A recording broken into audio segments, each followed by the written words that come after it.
मदरसा अरबी शब्द है जिसका मतलब है कि ऐसा कोई भी संस्थान जहां हर प्रकार की शिक्षा और इल्म मुहैया करवाए जाते हैं, चाहे वो धर्मनिरपेक्ष हो या फिर धार्मिक।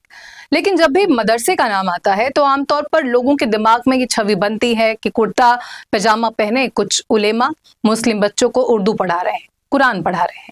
वहीं अगर कोई कट्टर स्वभाव का होता है तो ये सोचता है कि यहाँ धार्मिक शिक्षा के नाम पर धर्मांधता की पढ़ाई करवाई जा रही है। और अगर कोई उदार स्वभाव का होगा तो सोचता है कि मुस्लिम समाज अपने बच्चों को इस्लाम धर्म की शिक्षा दे रहा है, उन सीखों को अपने बच्चों तक पहुंचा रहा है जो सीख उसे उसका धर्म देता है। बस इन्हीं दोनों धारणाओं के बीच मदरसा की समझ फंसी रहती है और यहीं पर राजनीति की जमीन तैयार होती है।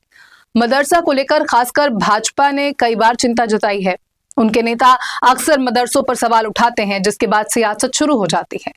असम के सीएम हेमंत बिस्वा हों, यूपी के सीएम योगी आदित्यनाथ हों या फिर महाराष्ट्र सरकार के मंत्री नीतीश राणे, ये लोग अक्सर मदरसों पर सवाल उठाते रहे हैं जिसके चलते सियासत गर्माती रही है। वहीं एक बार बीजेपी के नेता और महाराष्ट्र सरकार के मंत्री नीतीश राणे ने मदरसों को लेकर एक बार फिर से विवादित टिप्पणी कर दी है जिसको लेकर बवाल मचा हुआ है।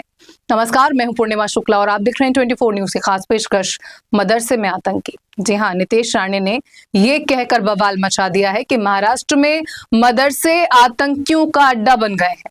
दरअसल सिंधुदुर्ग जिले के सामंतवाड़ी में स्थित एक मदरसे में 2 अनाथ छात्रों की कथित पिटाई का वीडियो सामने आने के बाद मदरसों को लेकर बवाल मचा है। वीडियो के वायरल होने के बाद बीजेपी नेता और सूबे की सरकार में मंत्री नीतीश राणे ने मदरसों की शिक्षा व्यवस्था को लेकर सवाल उठाए हैं। उन्होंने कहा कि कई मदरसों में आधुनिक शिक्षा नहीं दी जाती और वहां कट्टरपंथी तैयार होते हैं। उन्होंने मदरसों को आतंकवाद का केंद्र बताते हुए कहा कि वहां आतंकियों को तैयार किया जाता है। आपको बता दें कि वायरल सीसीटीवी फुटेज में एक मौलवी को छात्रों को डंडे से मारते हुए देखा जा सकता है। घटना लगभग 2 महीने पुरानी बताई जा रही है, लेकिन वीडियो सामने आने के बाद प्रशासन हरकत में आया। पुलिस ने मामले की जांच शुरू कर दी और वीडियो की सत्यता की पुष्टि के बाद सख्त कार्रवाई का आश्वासन दिया है। स्थानीय नागरिकों और अभिभावकों ने दोषी शिक्षक पर कड़ी कानूनी कार्रवाई की मांग की है। इस घटना के बाद मदरसों की शिक्षा व्यवस्था को लेकर सियासत तेज हो गई है और नीतीश राणे के बयान ने आग में घी डालने का काम कर दिया है।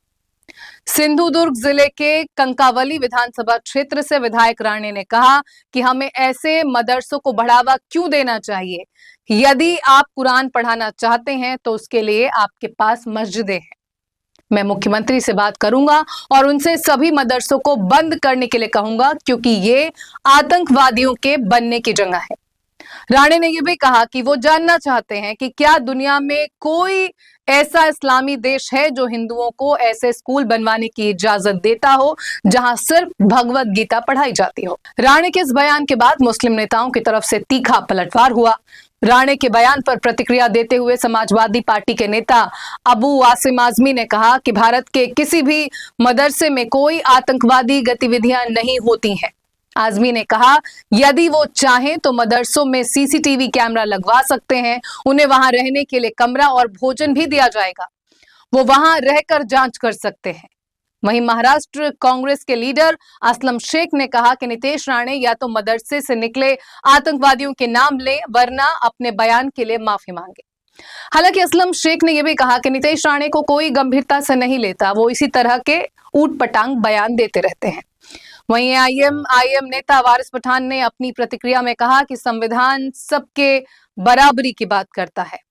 अब नीतीश राणे को झूठ बोलने की आदत सी पड़ गई है। उनको पता नहीं है कि मदरसों में कितने बड़े बड़े मुफ्ती, उलेमा और स्कॉलर पढ़कर निकले हैं। अब्दुल कलाम आजाद मदरसे से पढ़े। बड़ी संख्या में उलेमा और स्कॉलर ने अंग्रेजों के खिलाफ जंगे आजादी में हिस्सा लिया, लेकिन उन्हें तो नफरत फैलाना है, झूठ परोसने के लिए अनाप शनाप बकवास करते हैं। पठान ने कहा कि लोग जो मदरसे से पढ़कर निकले हैं आतंकवादी हैं। इस तरह के अल्फाज इस्तेमाल करके जो तमाम फ्रीडम फाइटर्स हैं उनका ये अपमान कर रहे हैं। वहीं आपको बता दें कि मालेगांव के बिजली विभाग के दफ्तर में नमाज पढ़े जाने को लेकर भी बवाल मचा हुआ है। सरकारी दफ्तर में नमाज पढ़ने के मामले को लेकर पुलिस ने 7 लोगों के खिलाफ मामला दर्ज किया है। वहीं मालेगांव के इलेक्ट्रिसिटी डिपार्टमेंट के दफ्तर में नमाज पढ़े जाने को लेकर राज्य के मंत्री और बीजेपी नेता नितेश राणे ने कहा कि ये एक हिंदू राष्ट्र है, यहां किसी को भी ऐसा करने की इजाजत नहीं है। क्या ये लोग मालेगांव के डेवलपमेंट के लिए चुने गए हैं या जिहाद करने के लिए? जब इतनी सारी मस्जिदें हैं तो वहां नमाज क्यों पढ़ें? नितेश राणे ने कहा कि मदरसे आतंकवादी बनाने के सेंटर हैं। क्या हमें कभी किसी मुस्लिम देश में भगवत गीता पढ़ाने के सेंटर बनाने की इजाजत मिली होगी? राणे ने आगे कहा कि हमारे पास उन मदरसों को बंद करने के अलावा कोई दूसरा ऑप्शन नहीं जहां बच्चों को पीटा जाता है। वहीं ऑफिस में नमाज पढ़ने के आरोपों पर वारिस पठान ने प्रतिक्रिया देते हुए कहा कि मुसलमान के लिए 5 वक्त नमाज पढ़ना फर्ज है। रमजान का महीना है, अगर वक्त हो गया है और किसी को तकलीफ पहुंचाए बिना नमाज पढ़ ली तो किसी का क्या बिगड़ गया? क्या इन ऑफिसों में हिंदू भाई पूजा नहीं करते? हम तो देखते हैं कि उनके रीति रिवाज सोशल मीडिया पर भी वायरल होते हैं। उन्होंने कहा कि ऐसे में तो सरकार को कानून बना लेना चाहिए कि किसी भी सरकारी दफ्तर में धार्मिक कार्यक्रम नहीं होने चाहिए। वहीं शिवसेना शिंदे गुट के नेता संजय निरुपम ने गुरुवार को मदरसा शिक्षा व्यवस्था पर सवाल उठाया।